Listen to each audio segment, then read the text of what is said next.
mfumo wa aina gani ambapo mtu anashindwa kulipa mshahara wake kwa miezi 6.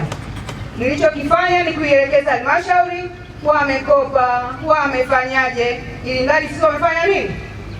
Wametuletea pesa. Yaani wao wamekopa, wametoa wapi sisi hatujui. Tunachotaka huyu baba mshahara wa miezi 6 anakula nini? Alipwe. Mkurugenzi, hii hela ameitoa, umeitoa mfukoni, unajua mwenyewe. Umekopa halmashauri, unajua mwenyewe. Cha msingi, mtendaji wa kata utaniandikia barua ya kukiri kupokea hii pesa. Alafu wewe umsainishe huyu baba. Baada ya hapo taratibu nyingine zifanyike. Mkurugenzi alikotoa hela hii airudishe, alitoa mfukoni kwake, kwa sababu hiyo swala vifungu waone namna ya kulitatua. Wakati wanaendelea kutatua vifungu vyao hivyo vikae sawa, huyu baba awe tayari kufanya nini? Amelipwa. Kwa hiyo natoa hizi hela, lakini baadaye taratibu zifuatwe. Aliyetoa hela zake arudishiwe hela zake, walikopa wapi wafanya nini?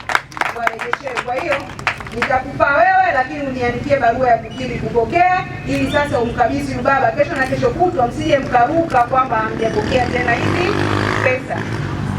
Kwa maana hiyo namkabidhi na nakukabidhi mtendaji wa kata. Mtendaji wa kata utamkabidhi baba yetu pesa zake. Hesabu.